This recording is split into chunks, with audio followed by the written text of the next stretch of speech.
Hello, bonjour, good morning everyone. Jodi a mwen montre nou ki jan yo fe epis.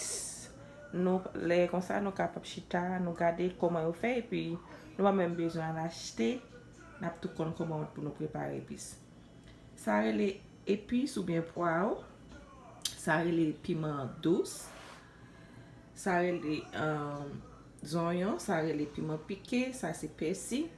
Et ça c'est Maggi m'bral mettre dans épices là.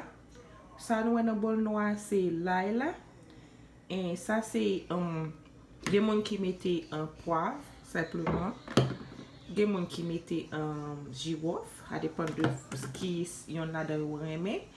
Ça on a regardé la l'huile là, ça on a regardé dans le côté mauve là, c'est anti-glomgué. Ça c'est on season ka mette pou bal koule. Gen moun ki reme epis la rete vet. Gen moun ki reme mette Maggi sa, bay sa la dan. Ki pou bal koule tou, ki rele jumbo. Jumbo a. Kounya nou wal gade ki jan, wal monte nou ki jan pou mfe epis. Nou wal gade mwen, exactement. Ok, wal komanse sa se blender a. Wal komanse avek blender a. Ok. Mte gatan lave epis mwen deja. Mte gatan lave tout sa nou we ki nan sa yo la. Mte gatan lave yo deja. Kounya la mwen jus boal koupe yo mette nan blender.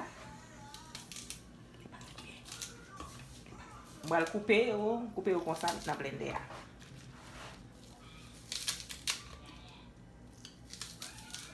Koupe yo. Konen wabez a pedi tan pa kache yo ti piti pweske blender boal koupe yo bien fe.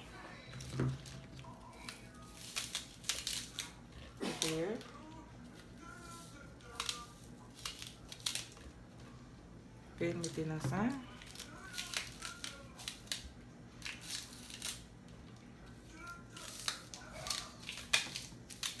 Chak moun fè fason yo, men kounya nou men medam yo ki bezwen trempe. Deze foun bon ti epis pou nou trempe met nan viande. Nou la napwe ki jan yo fè yo. Met ti persil. Mwen achete ti persil a met la nan.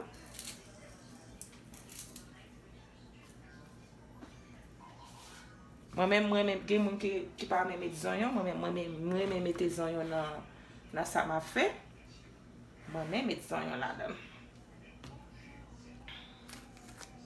Mwen achete sa. Puis, achete zonyon mwen mette. Mwen bli la non. Ka fel kon sa. Nou va bezwen ala achete nan men moun. Nap deja wè ki jan yo fè epis nou. On va besoin acheter tout les têtes non on va acheter dans même monde. OK. Chers amis, c'est comme ça on fait épices. Et puis l'ail là, on va prendre l'ail là. On va mettre l'ail moins dedans. On va mettre un peu plus oui parce que il est pour la mouler. Là il fin mouler, c'est là ça, là la commencer mouler puis pour me mettre reste épices là, reste bagay yo la dan. Boal mouneni ça c'est céleri ya. M'te montre nous céleri. Mettez céleri la dan tout.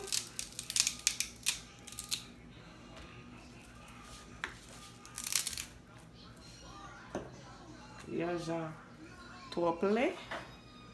Boal font ti mouneni parce que blender a gata trop plein pour le ka descendre.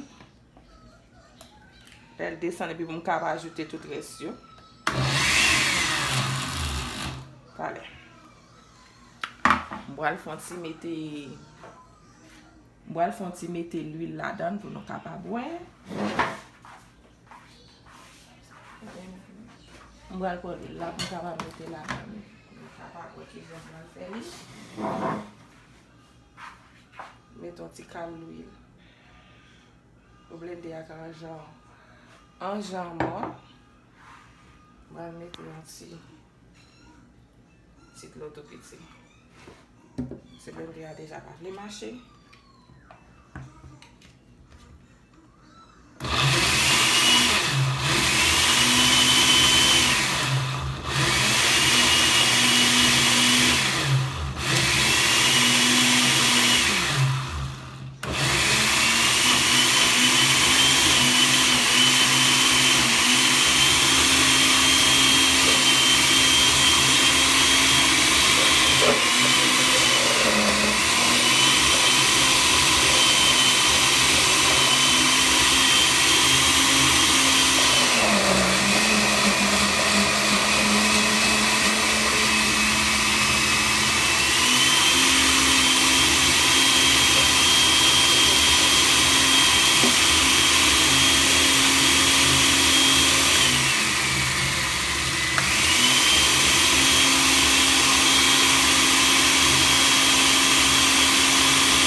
e céleri ya.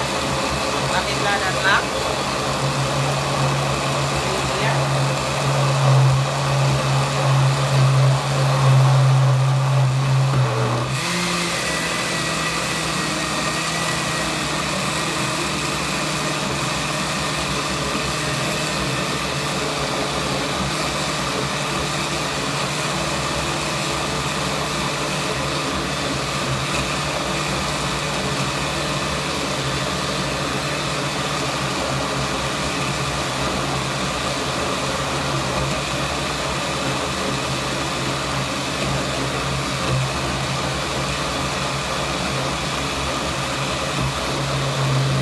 Presque fait mettre toutes les vis là. Il y a des gens qui mettent blanc comme ça. Mais même voilà ajouter l'autre bagarre là après. Mettre là-dedans. Pas le poulet.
Voilà, épices. Et pour vider épices dans ça.